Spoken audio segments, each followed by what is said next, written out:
அன்பான தாய்மார்களுக்கு ஆதிசக்தியின் அருளால் இந்த வீடியோவை சமர்ப்பணம் பண்ணுறேன். இந்த வீடியோ உங்களுக்கு என்ன மாதிரி தகவலை கொடுக்கும்னு, தாய் சக்தி, அதாவது தாய்மை பெறுகின்ற அனைத்து தாய்மார்கள் இந்த முக்கியமான விஷயத்தை நீங்கள் உணரணும். என்னென்னா, இந்த தாய்மை பருவத்தில் ஒவ்வொரு மாதமும் ஆதிசக்தியின் மூலமாக ஒரு உயிர் உங்களுக்குள்ள அந்த உடலாக மாறக்கூடிய பல்வேறு பரிணாம தன்மையில் நீங்கள் இறை சக்தியோடு உணர்ந்து இருந்தீங்கன்னா, அந்த உயிரும் அந்த உடலும் எப்படி பல்வேறு பஞ்சபூதங்கள்னால பல்வேறு நிலையில் உருமாறுது, உருவெடுக்குதுன்றதை நீங்கள் உணரலாம்.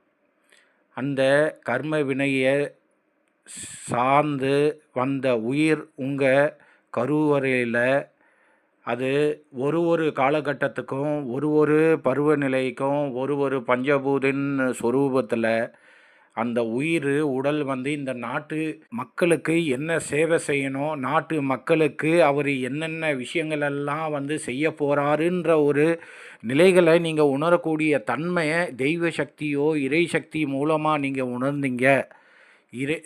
இறை சக்தியும் இயற்கை சக்தியோடு சார்ந்து நீங்கள் அதே உணர்வோடு நீங்கள் அந்த குழந்தையை நீங்கள் வளர்த்திங்கன்னா, இந்த நம்ம தாய் நாட்டுக்கு திருநாட்டுக்கு மிகப்பெரிய சொத்தை நீங்கள் கொடுக்குறீங்க.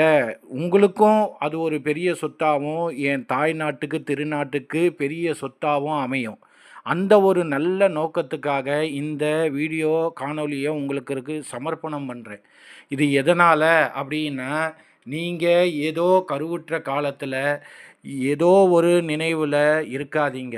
இறை சக்தியும் இயற்கை சக்தியோடு இணைந்து சார்ந்து இந்த உயிரும் உடலோ அந்த கருவில் நீங்கள் வளர்க்கும்போது நாட்டுக்கு மிகப்பெரிய பொக்கிஷத்தை நீங்கள் கொடுக்குறீங்கன்னு அர்த்தம்.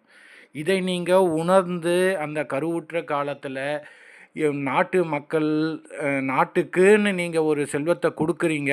இறை சக்தியும் உங்களுக்குள்ளே இருக்கிறதா நினச்சி பல்வேறு நிலைகளை அதை உணர்ந்து நீங்கள் சரியான முறையில் கொடுத்தீங்கன்னா, அந்த குழந்தை மிகப்பெரிய வலிமை திறன் படைத்த சொத்தாக நாட்டுக்கு சமர்ப்பணமாகும். இதுதான் இதோட சூட்சமோ ரகசியம். இதை புரிஞ்சுக்கிட்டு நீங்கள் தாய்மை தன்மையில் இந்த மாதிரி விஷயங்களில் இறை சக்தியோடு இயற்கை சக்தியோடு இணைஞ்சிருங்க. நன்றி, வணக்கம்.